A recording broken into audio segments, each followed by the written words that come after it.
যতই অন্ধকার দূর করতে চান, যতই বৈষম্যের বিরুদ্ধে আন্দোলন গড়ে তোলেন, যতই নির্যাতন নিপীড়নের বিরুদ্ধে হুঙ্কার ছোড়েন, কোনোদিনও দূর হবে না যতদিন পর্যন্ত আল্লাহ দ্বীনের আলো এই সমাজের মধ্যে আলোকিত না করেন। আরে আলো জ্বালিয়ে দেন, অন্ধকার এমনি বিদায় নেবে।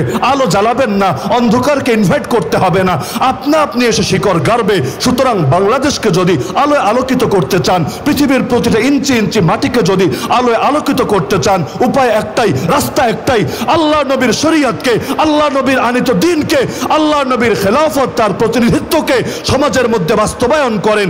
ইনশাআল্লাহ এই আলো যখন জ্বলে উঠবে, বাতিল লেজ গুটিয়ে পালাতে বাধ্য হবেই হবে।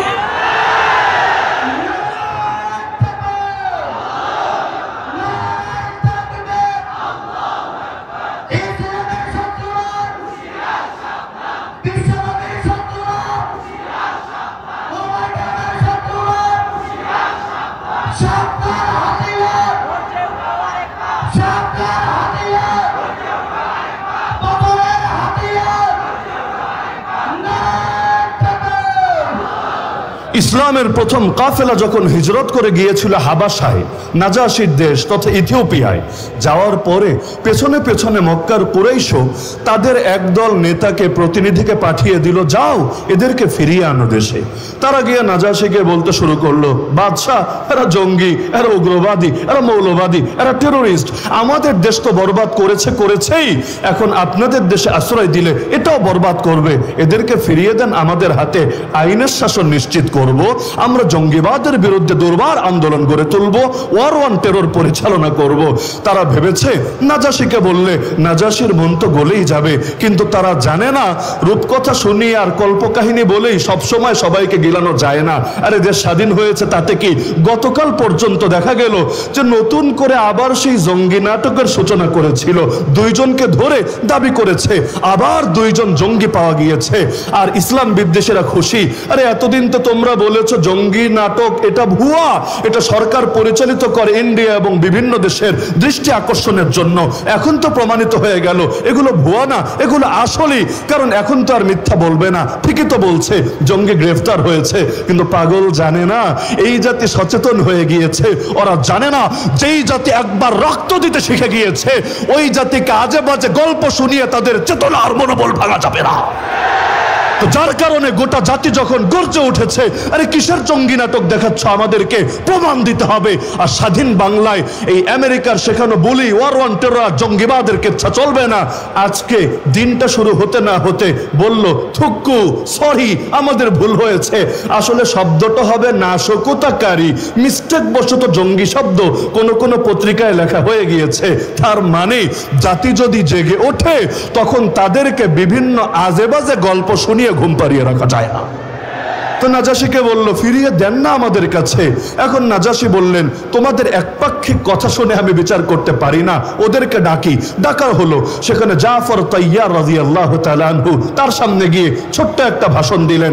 এই জাফর সেই জাফর আল্লাহ রাসূল সাল্লাল্লাহু আলাইহি ওয়াসাল্লাম এক জিহাদে যাকে নেতা বানিয়েছিলেন, সেনাপতি বানিয়েছিলেন, সেই জিহাদের মধ্যে ডান হাত দিয়ে ঝান্ডা ধরে রেখেছিলেন।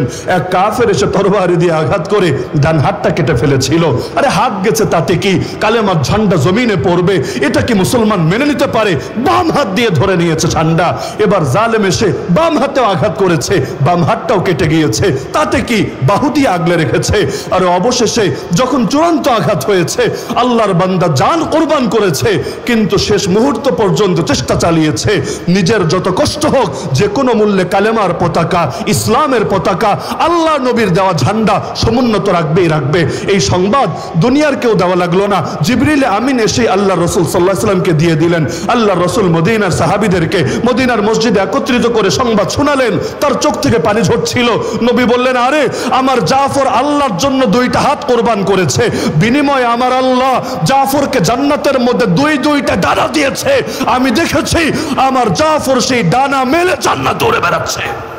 দুনিয়ার মধ্যে দু ধরনের আদর্শ আছে, এক ধরনের আদর্শ হলো নববী আদর্শ, আর এক ধরনের আদর্শ হলো জাহেলি আদর্শ। নববী আদর্শের বিপরীত যা, তাই হলো জাহেলি আদর্শ।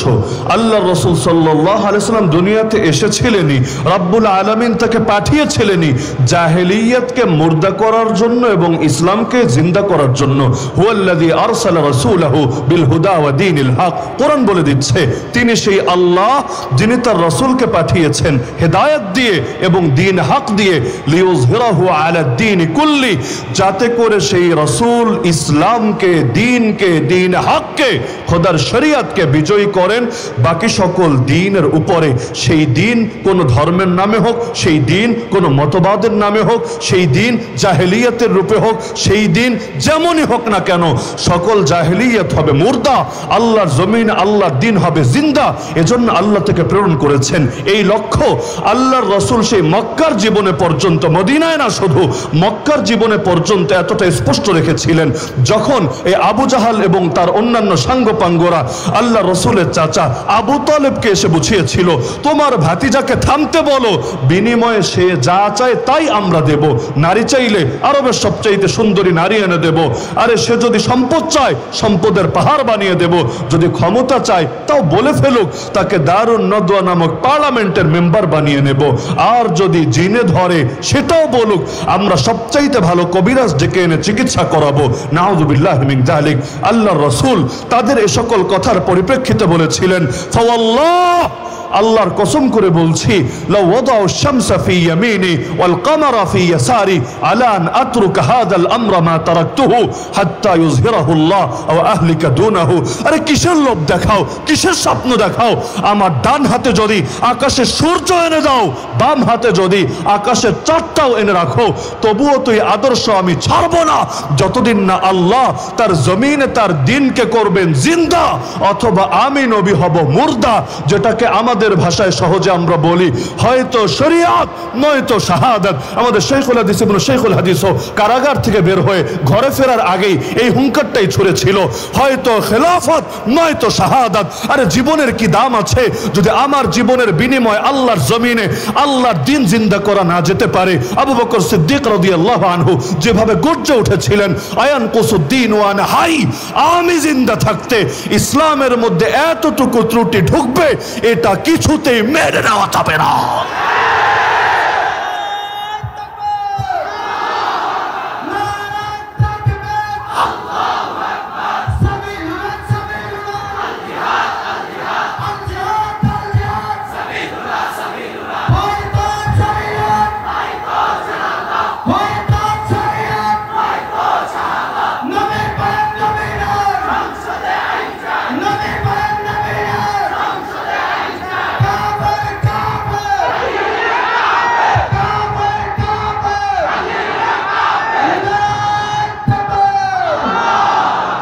রব্বুল আলামিন কোরআন মাজিদ আল্লাহর রাসূলকে উল্লেখ করেছেন সিরাজাম মুনিরা বলে, ইয়া আইয়ুহান নবী ইন্না আরসালনাকা শাহিদান ওয়া মুবাশশিরান ওয়া নাযীরা ওয়া দাঈয়ান ইলাল্লাহি বিইজনিহি ওয়া সিরাজাম মুনিরা।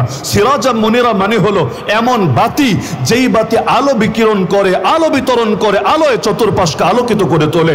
ইমাম ফখরুদ্দিন রাজি রাহমাতুল্লাহ আলাইহি তাফসীরে কাবীরের মধ্যে লিখেছেন, রব্বুল আলামিন তাকে তো চাইলে সূর্যও বলতে পারতেন, সূর্যের আলো বাতি আর প্রদীপের আলোর চাইতে বহুগুণ বেশি, কিন্তু রব তাকে সূর্য না বলে, চন্দ্র না বলে, তাকে বাতি বলে কেন উল্লেখ করলেন? তাও এমন বাতি যে শুধু আলো ধারণকারী না বরং আলো বিতরণকারী। তিনি এর কারণ বলেছেন, সূর্যের আলো অনেক বেশি, সন্দেহ নাই, কিন্তু সূর্যের আলো থেকে আমরা পৃথিবীর মধ্যে বাতি জ্বালাতে পারি না, আর ওই জামানা এটা কল্পনাও করা যেত না। অপরদিকে একটা বাতি দিয়ে লক্ষ কোটি বাতি যদি জ্বালানো হয়, তবুও প্রথম বাতির আলো তার আগুন মোটেও কমে না। তা আল্লাহর রাসূলকে আল্লাহ বাতি বলে উল্লেখ করেছেন, এমন বাতি যেই বাতি অন্যান্য বাতিকে করবে আলোকিত। সেই আলোয় সাহাবীরা আলোকিত হয়েছেন, তাবেঈরা আলোকিত হয়েছেন, হতে হতে আমরাও আলোকিত হয়েছি। কিয়ামত পর্যন্ত মানুষ আলোকিত হতে থাকবে। এমনকি অন্ধকার দূর করার ভিন্ন কোনো উপায় নাই। অন্ধকারকে যতই আলটিমেটাম দেন, যতই হুঙ্কার ছোড়েন, অন্ধকার যাবে না, ভাগবে না, পালাবে না। অন্ধকার দূর করার উপায় এটাই, হকের আলো জ্বেলে দেন, অন্ধকার লেজ গুটিয়ে পালানোর জায়গা পাবে না। ওয়াকুল জা আল হক ওয়া যাহাকাল বাতিল ইন্নাল বাতিলা কানা যাহুকা।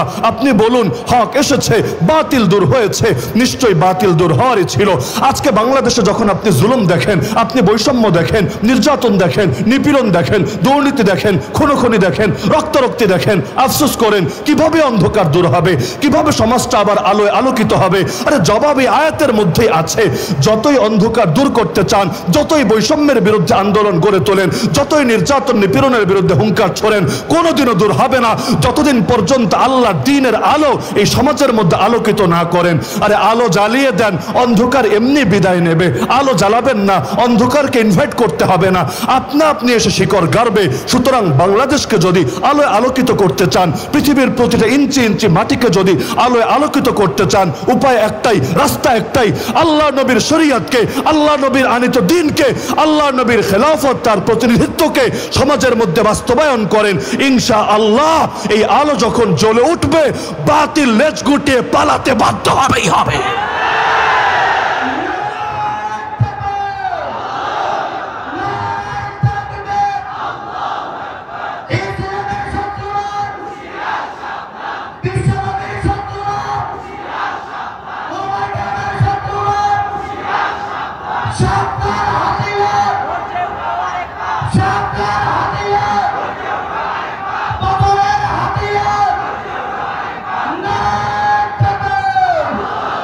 ইসলামের প্রথম কাফেলা যখন হিজরত করে গিয়েছিল হাবাসায়, নাজাশির দেশ তথা ইথিওপিয়ায়, যাওয়ার পরে পেছনে পেছনে মক্কার কুরাইশও তাদের একদল নেতাকে, প্রতিনিধিকে পাঠিয়ে দিল, যাও এদেরকে ফিরিয়ে আনো দেশে। তারা গিয়ে নাজাশিকে বলতে শুরু করলো, বাদশাহ এরা জঙ্গি, এরা উগ্রবাদী, এরা মৌলবাদী, এরা টেরোরিস্ট, আমাদের দেশ তো বরবাদ করেছেই, এখন আপনাদের দেশে আশ্রয় দিলে এটাও বরবাদ করবে, এদেরকে ফিরিয়ে দেন, আমাদের হাতে আইনের শাসন নিশ্চিত করব, আমরা জঙ্গিবাদের বিরুদ্ধে দুর্বার আন্দোলন গড়ে তুলব, ওয়ার ওয়ান টেরর পরিচালনা করব। তারা ভেবেছে নাজাশিকে বললে নাজাশির মন তো গলেই যাবে, কিন্তু তারা জানে না রূপকথা শুনিয়ে আর কল্পকাহিনী বলেই সবসময় সবাইকে গিলানো যায় না। আরে দেশ স্বাধীন হয়েছে তাতে কি, গতকাল পর্যন্ত দেখা গেল যে নতুন করে আবার সেই জঙ্গি নাটকের সূচনা করেছিল, দুইজনকে ধরে দাবি করেছে আবার দুইজন জঙ্গি পাওয়া গিয়েছে, আর ইসলাম বিদ্বেষীরা খুশি।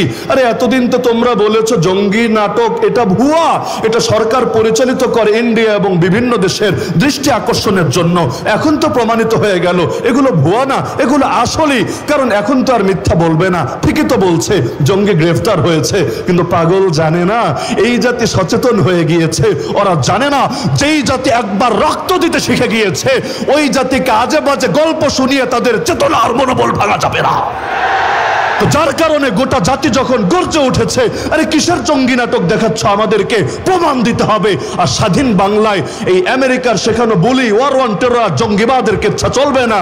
আজকে দিনটা শুরু হতে না হতে বলল থুক্কু, সরি আমাদের ভুল হয়েছে, আসলে শব্দটা হবে নাশকতাকারী, মিস্টেক বশত জঙ্গি শব্দ কোন পত্রিকায় লেখা হয়ে গিয়েছে। তার মানে জাতি যদি জেগে ওঠে তখন তাদেরকে বিভিন্ন আজে বাজে গল্প শুনিয়ে ঘুম পাড়িয়ে রাখা যায় না। তো নাজাশিকে বলল ফিরিয়ে দেন না আমাদের কাছে। এখন নাজাশি বললেন তোমাদের একপাক্ষিক কথা শুনে আমি বিচার করতে পারি না, ওদেরকে ডাকি। ডাকা হলো, সেখানে জাফর তাইয়ার রাদিয়াল্লাহু তাআলা আনহু তার সামনে গিয়ে ছোট্ট একটা ভাষণ দিলেন। এই জাফর সেই জাফর আল্লাহ রাসূল সাল্লাল্লাহু আলাইহি ওয়াসাল্লাম এক জিহাদে যাকে নেতা বানিয়েছিলেন, সেনাপতি বানিয়েছিলেন, সেই জিহাদের মধ্যে ডান হাত দিয়ে ঝান্ডা ধরে রেখেছিলেন। এক কাফের এসে তরবারি দিয়ে আঘাত করে ডান হাতটা কেটে ফেলেছিল। আরে হাত গেছে তাতে কি, কালেমার ঝান্ডা জমিনে পড়বে, এটা কি মুসলমান মেনে নিতে পারে? বাম হাত দিয়ে ধরে নিয়েছে ঝান্ডা। এবার জালেম এসে বাম হাতেও আঘাত করেছে, বাম হাতটাও কেটে গিয়েছে, তাতে কি, বাহু দিয়ে আগলে রেখেছে। আর অবশেষে যখন চূড়ান্ত আঘাত হয়েছে, আল্লাহর বান্দা জান কোরবান করেছে, কিন্তু শেষ মুহূর্ত পর্যন্ত চেষ্টা চালিয়েছে নিজের যত কষ্ট হোক যে কোনো মূল্যে কালেমার পতাকা, ইসলামের পতাকা, আল্লাহ নবীর দেওয়া ঝান্ডা সমুন্নত রাখবেই রাখবে।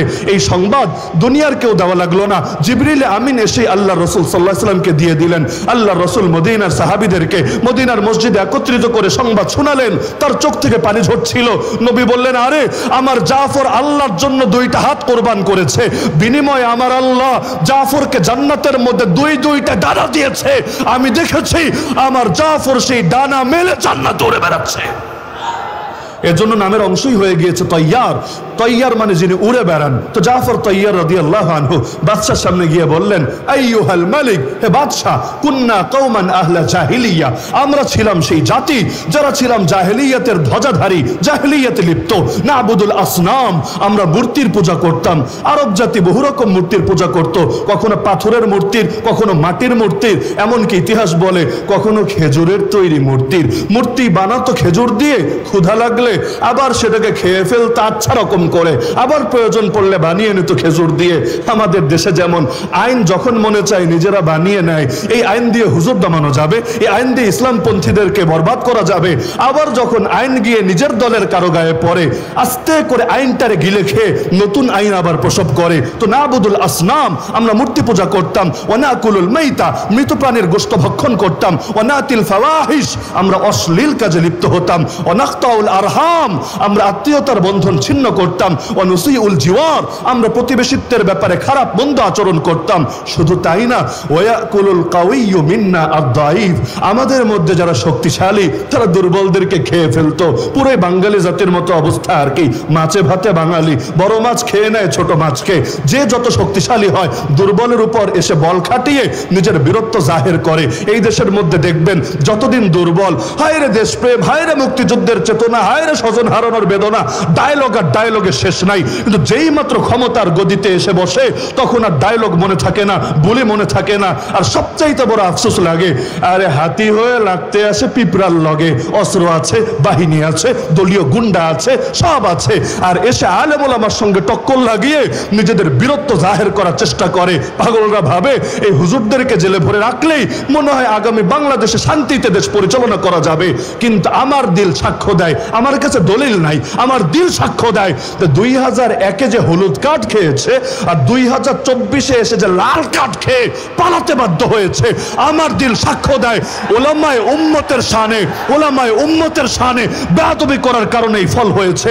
2000 আর 1999-তে শাইখুল হাদিস সাহেব, মুফতি আমিন সাহেব রহমতুল্লাহ আলাইহি, ওনাদের সাথে যে বেয়াদবি করেছে, এর কারণে রব প্রথমে হলুদ কার্ড দেখিয়ে বুঝিয়েছে এখনো সময় আছে, মাথা ঠান্ডা কর, এখনো সময় আছে, ভণ্ডামি আর বেয়াদবি ছাড়। কিন্তু হলুদ কার্ডে কাজ হয় নাই, আবার বেয়াদবি শুরু করেছে। 21 সালে এসে 1400 জনের বেশি একসঙ্গে নিয়ে জেলে ভরেছে। ভেবেছে ওদের সাথে কে আছে, কে ওদেরকে রক্ষা করবে। আল্লাহর কসম, যে 1 বছর কাশিমপুরে ছিলাম, আরে গভীর রাতে যখন এই মুরব্বী আলেমদেরকে বলতে শুনতাম, কখনো 3টা, কখনো 3:30, কখনো 4টা, হঠাৎ করে চিৎকার শুনতাম, তাহাজ্জুদ শেষে মোনাজাতে বসে বলছে আল্লাহ।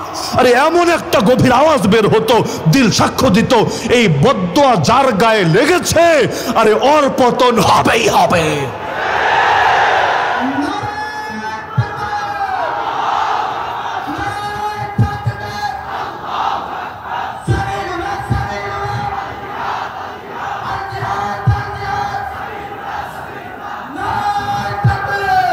আরে তোমরা ভেবেছোটা কি এই দিন আর কোরআন হেফাজতের দায়িত্ব আমরা নেই নাই? হেফাজতের দায়িত্ব নিয়েছেন স্বয়ং আল্লাহ। ইন্না নাহনু নাযালনা যিকরা ওয়া ইন্না লাহু লাহাফিজুন। আর আল্লাহ হেফাজত করবেন কিভাবে? মাধ্যম তো বহুত আছে, কিন্তু আল্লাহ সর্বপ্রধান মাধ্যম বানিয়েছেন বান্দার সিনাকে। তার মানে আল্লাহ কোরআন হেফাজত করবেন কোরআন ওয়ালাদেরকে হেফাজত করার মাধ্যমে। সুতরাং যারাই আসবে কোরআন ওয়ালাদেরকে নিশ্চিহ্ন করার জন্য, আরে তাদের নাম ফেরাউন হোক, হামান হোক, নমরুদ হোক, কারুন হোক, আবু জাহাল হোক, আবু লাহাব হোক, আর এই সমস্ত ফ্যাসিস্ট ডাইনি বুড়ি হোক, নাম যাই হোক না কেন, ওদের নাম নিশানায় যাবে হারিয়ে।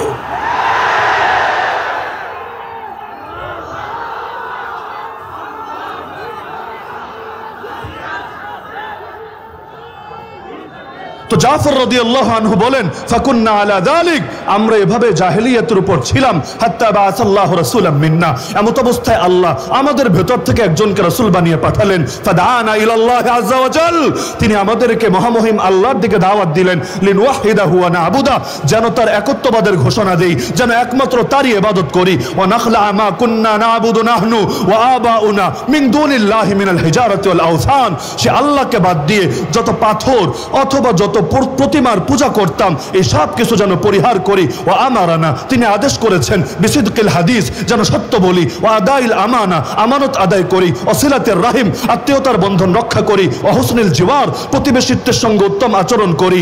ওয়াল কাফি আনিল মাহারিম ওয়াদ দিমা, হারাম থেকে বিরত থাকি, রক্তপাত থেকে বিরত থাকি। ওয়া নাহানা, তিনি আমাদেরকে নিষেধ করেছেন আনিল ফাওয়াহিশ, যেন অশ্লীলতা ছেড়ে দেই। ওয়া শাহাদাতি জুর, মিথ্যা সাক্ষ্য দেওয়া বাদ দিয়ে দেই। ওয়া আকলি মালিল ইয়াতীম, ইয়াতীমের সম্পদ আত্মসাৎ আর না করি। ওয়া কাসফিল মুহসানা, সতীসাধী নারীদেরকে জিনার অপবাদ আর না দেই। ওয়া আমারানা, তিনি আরো আদেশ করেছেন আন না'বুদাল্লাহ, এক আল্লাহর ইবাদত করব।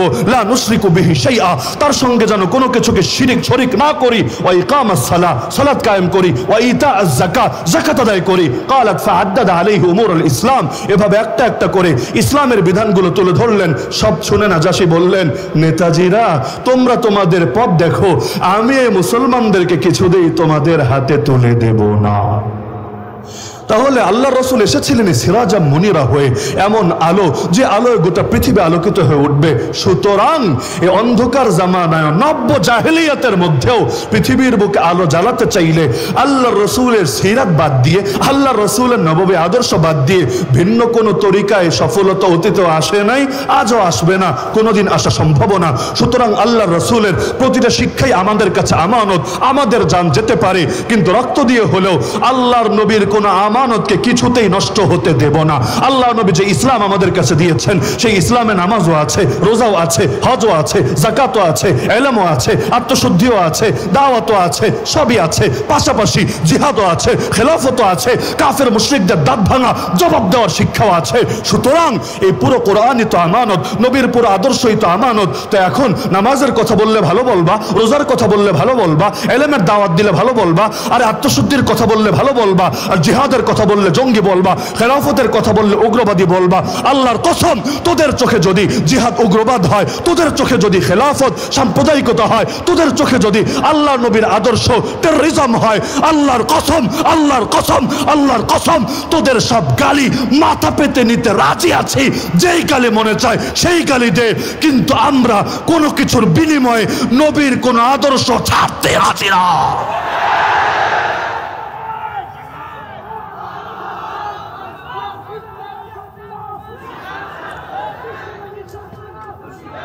হাত থেকে খাবার পড়ে গেছে, সেই খাবার উঠাচ্ছে। এটা কি এমন আহামরি বিধান? ফরজও তো না, ওয়াজিবও তো না। এমন না যেটা না করলে ইমান শেষ হয়ে যাবে, যেটা না করলে ফাসেক হয়ে যাবে। বাদশার সামনে বসে খাচ্ছেন, খাবার পড়ে গেছে, সেই খাবার উঠাতে শুরু করেছেন। পাশ থেকে বলে, আরে এই রাজা বাদশার দরবার এটা, এখানে এক লুকমা খাবার পড়লে কেউ উঠায় না, উঠালে বলবে ফকির নির্পুত, জীবনে ভালো খাবারও মনে হয় চোখে দেখে নাই। সেই সাহাবি বলে, আরে কিসের কথা বলো আমাকে? আতরুকু সুন্নাতা হাবিবি লিহাউলাইল হুমাকা, এই গর্দবদের জন্য আমি আমার হাবিবের সুন্নাত ছেড়ে দেব নাকি? সারা দুনিয়া যারা জঙ্গিবাদে ভরে তুলেছে, ওরা যদি দিন শেষে আমাদেরকে জিহাদের পক্ষে থাকার কারণে জঙ্গিবাদী বলে, আমরা বলবো তোরা গালি দিতে দিতে দিতে মুখে ফেনা তুলে ফেল, তোদের গালি আমাদেরকে কিছুতেই আল্লাহর দিন থেকে সরাবে না। জঙ্গিবাদ মানে যদি হয় ধর্মের নামে সন্ত্রাস, তাহলে ইহুদি বাদীরা, ইসরায়েলের হানাদাররা জঙ্গি হবে না কোন দুঃখে? কোন দেশের বিজ্ঞান, কোন দেশের ফিলোসফির আলোকে এটা যুক্তিতে ধরে আমাকে এসে বুঝান। কারণ ওরা নাস্তিকতা রাষ্ট্র প্রতিষ্ঠা করতে চায় না, ওরা ইহুদিবাদী রাষ্ট্র প্রতিষ্ঠা করতে চায়। স্পষ্ট কথা, এমন এক রাষ্ট্র যেই রাষ্ট্রে ইহুদিবাদ চলবে, এমন এক রাষ্ট্র যেই রাষ্ট্রের নেতা আগামী দিনে হবে মাসিহে দাজ্জাল। আরে পার্শ্ববর্তী রাষ্ট্রে দেখেন নরেন্দ্র মোদী, বিজেপি, আরএসএস, তারা বলে না আমরা নাস্তিকবাদী রাষ্ট্র বানাতে চাই, তারা বলে যে আমরা এখানে রাম রাজ্য বানাতে চাই। তো ধর্মের নামে এই যে লক্ষ লক্ষ মানুষকে মারছে, ধর্মের নামে নির্মম নির্যাতন করছে। আরে আসিফার মতো 6 বছরের মেয়েরা পর্যন্ত ওদের নৃশংস থাবা থেকে বাঁচতে পারছে না। মন্দিরের ভেতর ঢুকিয়ে দিনের পর দিন গণধর্ষণ করে করে খাবারও না দিয়ে এক পর্যায়ে পাথর দিয়ে মাথা থেতলে ফেলে জানে মেরে ফেলছে। বলতে পারেন বিচ্ছিন্ন ঘটনা, 2-4 জন করেছে, তাতে কি? আরে বিচ্ছিন্ন ঘটনা মানতাম, কিন্তু যখন পত্র পত্রিকায় দেখি ওই বছর যতগুলো পর্ন সাইট আছে, পর্ন সাইট ওই ব্লু ফিল্মের জগতে সবচাইতে বেশি সার্চ হয়েছে এটা দেখার জন্য যে কিভাবে কোন পন্থায় কোন তরিকায় আসিফাকে রেপ করা হয়েছে এটা দেখতে চায়। ইন্ডিয়ার মধ্যে ওই বছর সকলে মিলে আসিফার এই নির্মম শাহাদাতের ট্র্যাজেডি দেখে যখন চোখ জোড়ানোর স্বপ্ন দেখে, এটা সবগুলো সার্চের মধ্যে সবার শীর্ষে থাকে, তখন আর বুঝতে বাকি থাকে না ওরা ইসলামের বিরুদ্ধে যুদ্ধের ঘোষণা দিয়ে দিয়েছে। অযোধ্যা বিশাল এক জায়গা, রামের নাকি জন্মভূমি, ভালো কথা। অযোধ্যায় এত জায়গা থাকতে বাবরি মসজিদ ভেঙেই মন্দির বানানো লাগলো, আর কি কোনো জায়গা খুঁজে পাওয়া গেল না? আল্লাহর ঘর মসজিদ, যেটা মসজিদ সেটা কিয়ামত পর্যন্ত মসজিদ, কোনো বাপের বেটার ক্ষমতা নাই মসজিদকে ভিন্ন কিছুতে পরিণত করবে। আল্লাহর রসুলের জামানায় কাবাতুল্লাহ বাইতুল্লাহর মধ্যেও তো 360টা মূর্তি ঢুকানো হয়েছে, কিন্তু 360 মূর্তি ঢুকেছে বলে তা মসজিদ থেকে মন্দির হয়ে যায় নাই, গির্জা হয়ে যায় নাই, প্যাগোডা হয়ে যায় নাই। যা মসজিদ তা মসজিদই থাকবে। যার কারণে আল্লাহ নবী মক্কা বিজয়ের পর একটা মূর্তিও বাকি রাখেন নাই, মূর্তিও বিদায় করেছেন, ভাস্কর্যগুলো বিদায় করেছেন, সেখানে দেয়ালে দেয়ালে যে চিত্র আঁকা ছিল সেগুলোকে প্রলেপ দিয়ে মুছে দিয়েছেন। তার মানে কি যে মসজিদ মসজিদই থাকবে, হাজার মূর্তি ঢুকালেও মন্দির হবে না। তো যা বাবরি মসজিদ ছিল কিয়ামত পর্যন্ত তো মসজিদই থাকবে। আরে বিল্ডিং একটা না 10টাও যদি ভাঙো, মূর্তি একটা না লক্ষটাও যদি ঢুকাও, তবুও কোনোদিন মুসলমান এটাকে মসজিদ ছাড়া ভিন্ন কোনো কিছু কল্পনা করবে না। আজকে দুর্বল তাই মুসলমান কিছু করতে পারছে না, সর্বোচ্চ প্রতিবাদ করছে, কিন্তু এ কথা বলতে কোনো ভয় নাই, কোনো দ্বিধা নাই, কোনো সংকোচ নাই, কোনো লজ্জা নাই, কোনো বাতিলের মুখের দিকে তাকিয়ে কোনো কার্পণ্য নাই। ইনশাআল্লাহ যেদিন মুসলমান ক্ষমতা পাবে, যেদিন মুসলমান শক্তিশালী হবে, তারা আবারও বাবরি মসজিদকে আবাদ করবেই করবেই করবে ইনশাআল্লাহ। তাহলে এই যে আল্লাহর ঘর ভেঙে মন্দির বানালো, ধর্মের নামে ধর্মের চেতনা লাগিয়ে তো করলো, ওদেরকে জঙ্গিবাদী কেন বলা হবে না আমাকে বলেন? এমনকি আমি আজকে লক্ষ জনতার সামনে বার্তা দিতে চাই, আগামী বাংলাদেশেও জঙ্গি শব্দের যাচ্ছে তাই ব্যবহারের সুযোগ নাই। যদি জঙ্গি শব্দ ব্যবহার করতেই চাও, সব সাংবাদিক, সব সাংঘাতিককেও বলছি, সাংবাদিকরা টানছে কেন এখানে? কারণ গ্রেফতার করতে দেরি, ওদের পত্রিকায় গালি মারতে দেরি না। কে জঙ্গি কে সন্ত্রাসী এটা বিচার করার দায়িত্ব যদি সাংবাদিকের হয়, আদালতের কাজকে আমাকে বোঝান। এই যে আলেম একজন গ্রেফতার করে বুকের মধ্যে একটা লাগিয়ে দিবে জঙ্গি, সামনে কয়টা কিতাব রাখবে, কি কিতাব? এর মধ্যে ফাজাইলে আমলও দেখবেন, এর মধ্যে আল্লাহ রসুলের জীবনীও দেখবেন, এর মধ্যে এসো আরবি শিখিও দেখবেন, রেখে লিখবে জিহাদি বই, জঙ্গি বই। বাহ! আর এই যে পুলিশ তুমি ধরে ট্রায়াল করলা, বিচার করার দায়িত্ব তো ভাই তুমি পুলিশের না। যদি পুলিশে বিচার করে, আদালতের দায়িত্ব কি? গ্রেফতার করার পর 24 ঘন্টার ভেতর ম্যাজিস্ট্রেটের সামনে হাজিরের প্রয়োজন কি? তোমার কাজ শুধু অভিযোগ দায়ের করা। অভিযোগ ভিন্ন জিনিস আর ট্যাগ লাগিয়ে দেওয়া ভিন্ন জিনিস। এই এক জঙ্গি ট্যাগের কারণে কত আলেমের কত ক্ষতি হয়েছে, এক জঙ্গি ট্যাগের কারণে কত ছাত্রের শিক্ষা জীবনটাই বরবাদ হয়ে গেছে, এক জঙ্গি ট্যাগের কারণে এই বাংলার বুকে হাজার হাজার সাধারণ যুবক জনতার গোটা জীবনটাই তছনছ হয়ে গিয়েছে। তাহলে এখন ধরবা আর ধরে জঙ্গি লাগিয়ে দিবা। আর এটা যদি আদালত অবমাননা না হয়, আদালত অবমাননা কাকে বলে? আমরা তো ধরেই কাউরে চোর বলতে পারি না, ডাকাত বলতে পারি না, সর্বোচ্চ অভিযুক্ত বলতে পারি, অপরাধী বলতে পারি না। কে অপরাধী আর কে অপরাধী না বিচার করার দায়িত্ব হলো আদালতের, বিচার করার দায়িত্ব হলো বিচারকের। অন্য কেউ যদি বিচারক সাজে, সে আদালত অবমাননার ও দায়ে দায়ী হবে। তাহলে এই যে আলেম ওলামারে জেল খাটানো হলো, এখন আদালত অনেককে বেকসুর খালাস দিয়ে দিচ্ছে। মামলার যখন আবেদন করছে চার্জ গঠনের জন্য, ওই সময় ডিসচার্জ তাদেরকে করে দিচ্ছে। তার মানে আদালত বলছে নিরপরাধ। তো তোমরা যে 100 পত্রিকায় রিপোর্ট করলা, তোমরা যে 200 সাংবাদিক মিলে টেলিভিশনে তার ইজ্জত খেলা, এটার কি হবে? আরে ভাই, এমন কাজ করার কি দরকার যেটার জন্য দুদিন পর লজ্জিত হতে হবে? দুদিন আগে মামুনুল হক নিয়ে ট্রায়াল ট্রায়াল ট্রায়াল, কত গালি কত কথা, এমনকি নামটা পর্যন্ত শ্রদ্ধার সাথে পত্রিকা নিত না। আজকে যখন মাইক একটা হাতে নিয়ে, ক্যামেরাগুলো পিছনে নিয়ে ঘন্টার পর ঘন্টা একটা বাক্য শোনার জন্য দাঁড়িয়ে থাকো, তখন লজ্জা লাগে না? তখন বিবেকে বাঁধে না?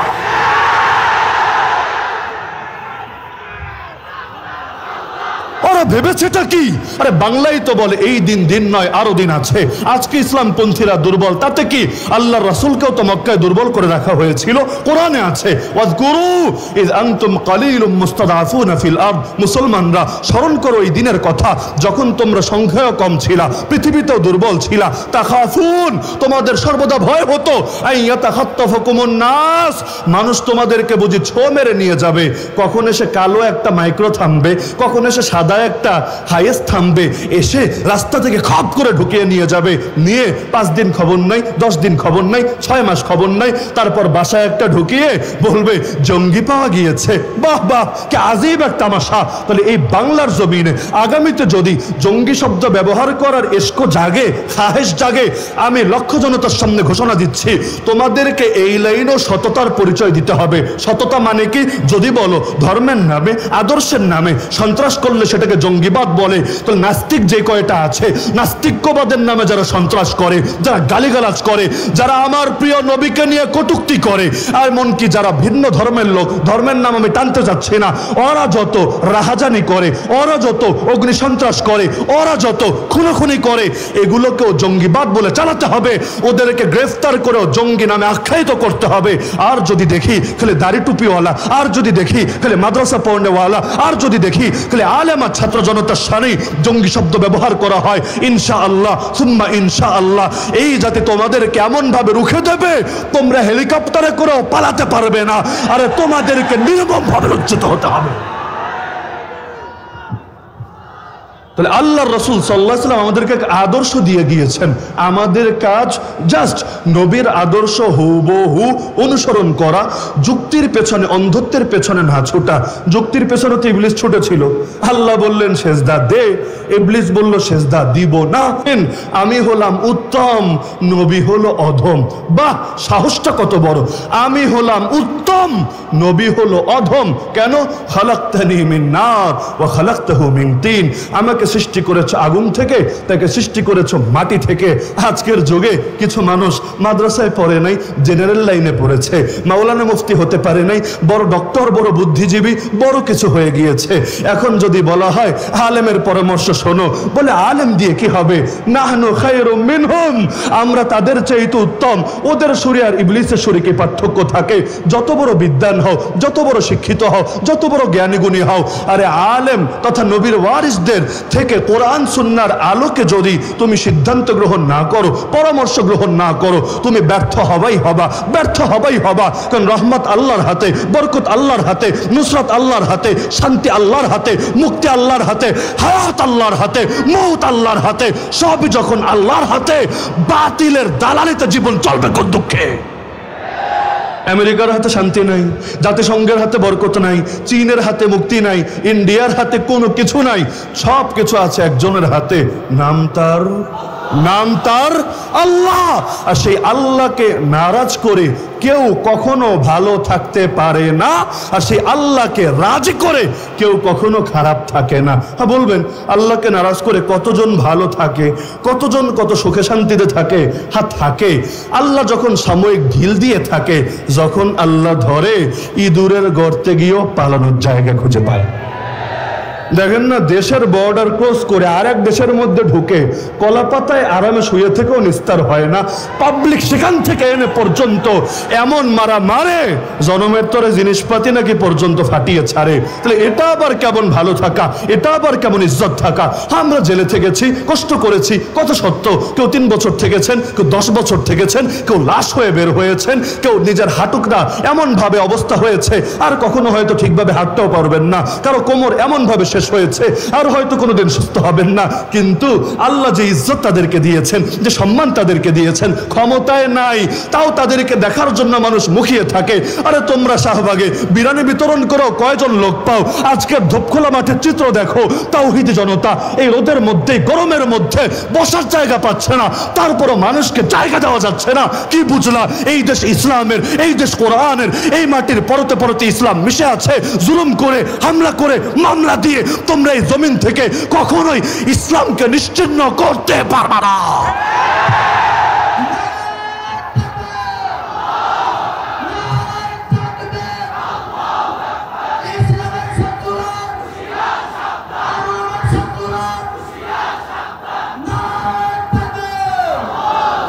সুতরাং আমরা নির্ভয়ে বলতে পারি আগামীর বাংলাদেশ ইসলামের বাংলাদেশ, আগামীর বাংলাদেশ কোরআনের বাংলাদেশ। ইসলামের হেফাজতের দায়িত্ব নিয়েছেন আল্লাহ। এত জুলুমের পরও যখন ইসলামের কিছু করা যায় নাই, আগামী দিনেও ইনশাআল্লাহ কিছুই করা যাবে না।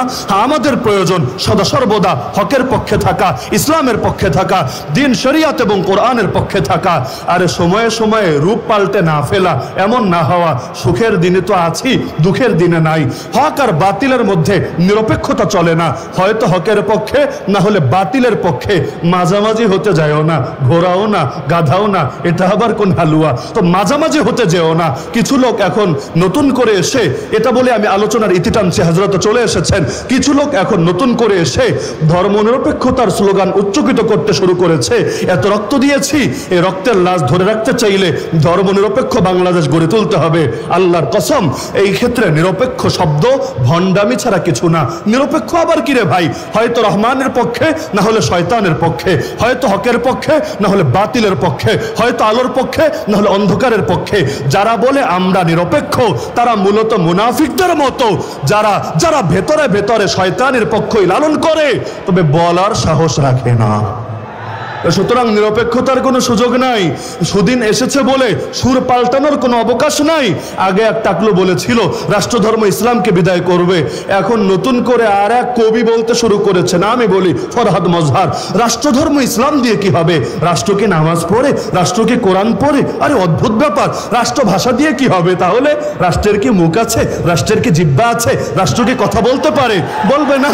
রাষ্ট্রভাষার কাজ হলো অফিস আদালতে কাজে লাগে। বলবো রাষ্ট্রধর্মের কাজ কি তাহলে বোঝো না? রাষ্ট্রধর্মের কাজ পার্লামেন্টে, বিচারালয়ে, আইন কানুনের ক্ষেত্রে, বিচার আচার, অর্থনীতি, সভ্যতা, সংস্কৃতি, রাজনীতি, ব্যক্তিজীবন, পরিবার, সমাজ, রাষ্ট্র, সব ক্ষেত্রে কাজে লাগে। তো রাষ্ট্রভাষার গুরুত্ব যদি বোঝো, রাষ্ট্রধর্মের গুরুত্ব যদি না বোঝো, আমাদের আর বুঝতে বাকি থাকে না। তোমরা নতুন দেশে পুরনো সুরে এনে হাজির করেছো, আর নতুন কাপড় পরিয়ে পুরনো বৌরে এনে হাজির করেছো। তোমরা শরবতের পেয়ালার মধ্যে মদ ঢেলে দিয়েছো। সুতরাং অতীতে যেমন এই জাতি অন্যায় সয়ে নেয় নাই, আগামীতেও নেবে না। আমরা হকের পক্ষে আছি, হকের জন্য লড়াই করছি। ইনশাআল্লাহ আমাদের মৃত্যু হবে হকের জন্য। রবের কাছে দোয়া করব এটা, রব হকের পক্ষে থাকতে গিয়ে, হকের পথে চলতে গিয়ে শাহাদাত যেন নসিব হয় এই কপালে। এই তৌফিক তুমি আমাদেরকে দিও। গালি দিয়ে লাভ নাই, নতুন হামলা মামলা করেও লাভ নাই। হয়তো শরিয়াত, নয়তো শাহাদাত, হয়তো খেলাফত, নয়তো শাহাদাত। এর আগে আমরা থামবো না। نصر من الله وفتح قريب وبشر المؤمنين وما علينا إلا البلاغ المبين. السلام عليكم ورحمة الله وبركاته.